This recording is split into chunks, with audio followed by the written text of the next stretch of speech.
Um, so I'm going to do this differently. This is the follow-up documentation to the audio tapes of being bullied and by the ER doc.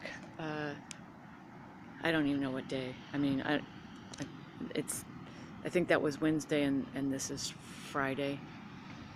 That's the point of why I'm doing this documentation on this audio right now, and I'm doing this for Max specifically because I sent the audio tapes, and I did that because I do want. I did. I think that that's criminal. What was how I was treated and have on those recordings. You put that together with how I was treated on Friday by another facility, by that ER doc, which I only made the follow-up YouTube of after the fact. I mean, everything's written. The reason I am documenting this right now, I am really sick, and I am feeling really sick. And the reason I'm making this for Max, who I sent the audio, is because I have withdrawn. Max, you know that that's what I had to do when I was pushed in the land deal and I was stroking, and I withdrew and I cut off all communication, and that's what I'm doing. So I don't want to check my email, I don't want to check my phone, I do not want to stress myself. After I had to walk out of the ER to protect myself from being stroked, I mean, you know, I laid there after the doctor made that comment where I'm saying I'm really feeling very sick, and I had explained the issue of the stroke, the threat, the blood pressure was right there, which, you know, I mean, and I explained it was quite alarming compared to what my norm is. You know, I mean, that was scary. And his response is, well, you know, and I kept saying, I don't want to think about anything right now, but my heart and my brain, you know, I want to protect those right now because I've got palpitations and, you know, whatever. So, you know, I laid there and I was really, really sick. And I do think that what I was experiencing is why I stopped the medications. Side effect of, I think it's the antibiotic, which is weird, but I think that's what it was. But I was spacey and my palpitations and I couldn't, and I said on the tape, I don't feel like I could drive. I called for the nurse to do a blood sugar because I wondered, you know, is the antibiotic causing, because sometimes they can do that, a severe drop, and, you know, am I down at a dangerous blood sugar level? What's going on here? So I laid there, and then they didn't come do the stick. And I thought, okay, you know, I mean, going back to the movie Coma, no, this is the worst place for me to have a stroke or a heart attack. I want to be out of here. I don't want these people caring for me if I have a stroke or a heart attack.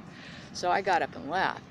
And, you know, I mean, the adrenaline of that gave me enough clarity to drive to my vet to get my dog, and that's a whole other thing. I got to there, I was so sick, I could not even stand up. I got back into the car after I got my dog, and I couldn't sit up, and I called my friend who's a lawyer, who's involved in all this, and I said, you know, I'm back to where I'm experiencing everything that I was experiencing, which is why I had you write my trust 3 years ago. I am really sick.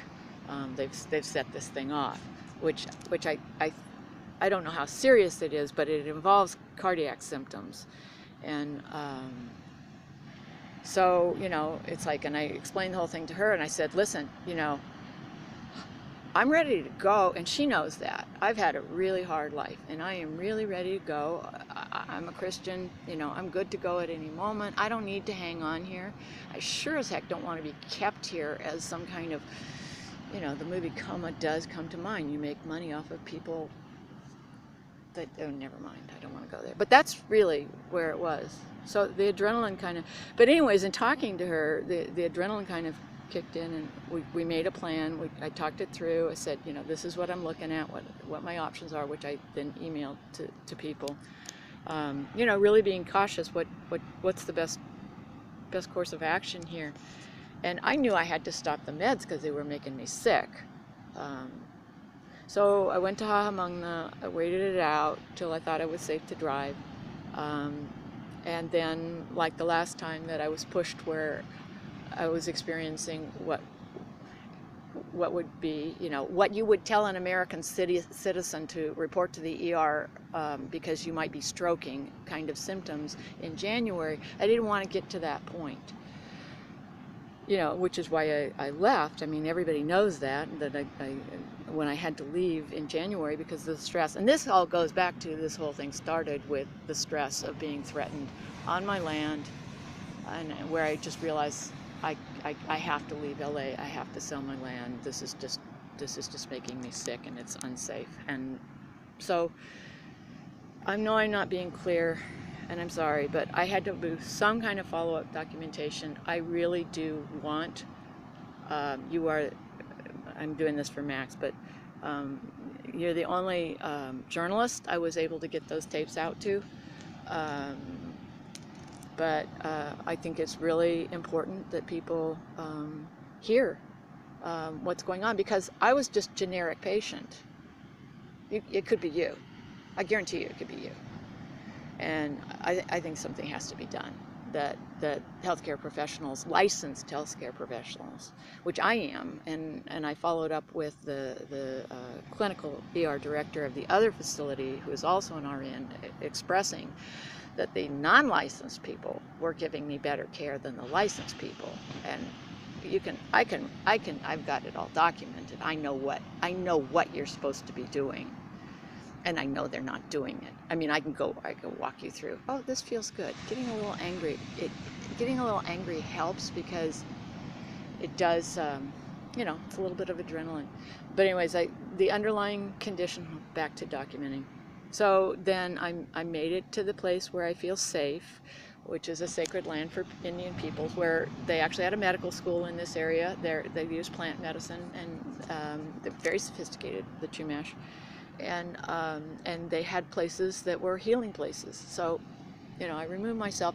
I am not communicating, not answering the phone, not doing the email, nothing. I will send this through YouTube so that I don't have to see my emails, because that alarms me. People's communications are alarming me. I can't afford to be alarmed right now. I just can't. And I got in and I was too sick. I pulled up, went to sleep, and it wasn't well enough to move around to let my friend, who's a lawyer, who's part of me trying to make a plan. And why did I leave? And no, I'm not going to stroke or have a heart attack in there for them to keep me hanging on so they can make money off my body while I'm miserable. No, thank you. And she's got all my medical, made the plan with her. It's like, I'm leaving. I'm taking as good a care of myself as I can. Obviously, it's better for me to not be here where I'm stressed. I'm safe to drive, and I told her, don't be alarmed if you don't get a text when I get there, because my phone battery is dead or going dead. This is the last thing I can send out. I couldn't even move about until 2 p.m. the day after that last communication to her, to let her know, I was better, I was leaving to take care of myself, and to not worry if I couldn't get her a text because my phone was dead.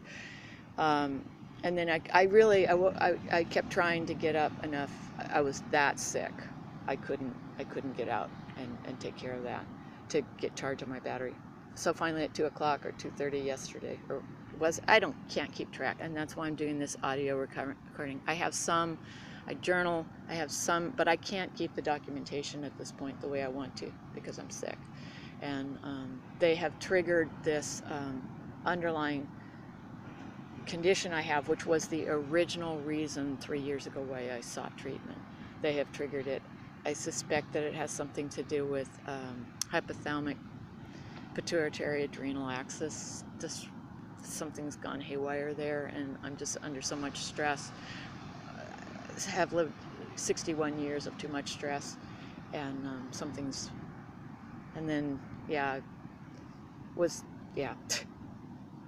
never mind. Even thinking about it, is making me stressed. So I think I've covered everything. My thinking is a little cloudy. I'm not driving. I'm not going anywhere. I'm taking good care of myself. I'm in a place that's safe.